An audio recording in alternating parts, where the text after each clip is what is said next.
Your Grand Island, Hastings, and Kearney local forecast with meteorologist Kit Cloninger.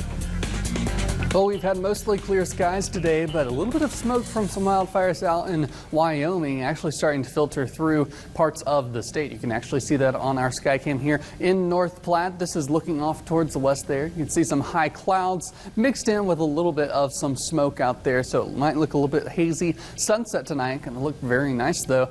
Usually whenever we have smoke in the atmosphere, that filters out a lot more light, makes it a lot more red, so be looking towards the west for sunset this evening. But right now, temperatures at 6:14 in the afternoon. We've got 81 degrees in North Platte, 82 for Hastings, 80 in Grand Island, and 81 as well in Kearney. As we head through the evening, temperatures are going to be dropping down through the 60s. Sunset now is right at about 8 o'clock for the Tri-Cities area. Go east or west, give or take a minute or so. But by around 9 o'clock, we're going to be dropping down into the 60s. So a little bit of a cooler evening than what we had yesterday. And as we head towards midnight, temperatures getting down into the mid to lower 60s as well. We're going to cool off fairly quickly tonight.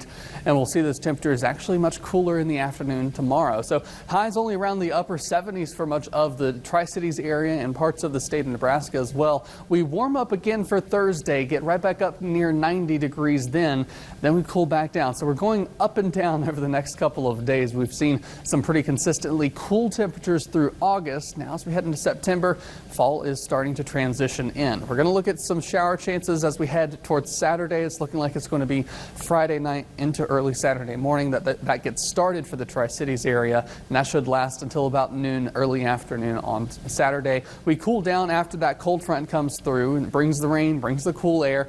Then we'll warm back up closer to average as we head into later parts of next week. But let's track out Hurricane Dorian real quick, because this has been really the biggest weather story we've had over the past week or so. The eye has replaced itself now a couple of times, so it's really started to broaden the eye. The wind field is broadening while it begins to weaken. It's gone through eyewall replacement cycles. Unfortunately, as it's moving north, it's starting to weaken. We see the pressure starting to fill in around 950. A couple days ago, it was down to 910. Now it's almost up to 960. So it is beginning to weaken. Still a strong Category 2. We'll have impacts across much of the East Coast. We've got hurricane warnings and watches all up and down the coastline now. Tracking it out, we'll see it eventually start to make its way closer to the coastline. This is the forecast for the center. The wind field will still make it over into the coast, but it doesn't look like it'll be making landfall in Georgia or Florida. But as we get towards South Carolina, North Carolina, this is where we run the risk as we get into Thursday afternoon of it possibly making landfall, if not the hurricane force winds skirting right along the coast. And of course, the Carolina Outer Banks are always one of the they stick out, so they get hit a little bit more frequently. So that is a concern for them. By Friday, it's out to the open ocean for Dorian. Looking at our temperatures now here across the state, off towards southeastern parts of Nebraska, a little bit warmer for them, and the dew point is up higher as well. So of course that means the heat index feels pretty high for them. They've been up into the mid to upper 90s for the heat index today, but it feels nice and cool here for the Tri-Cities. The northern wind has been helping that as well. It's been a bit breezy. It's starting to calm down.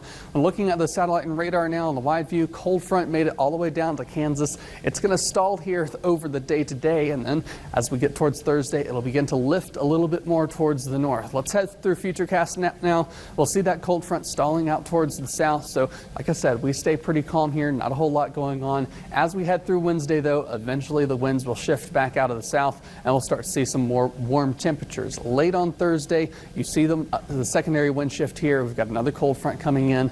That'll bring our temperatures down as we head towards Friday.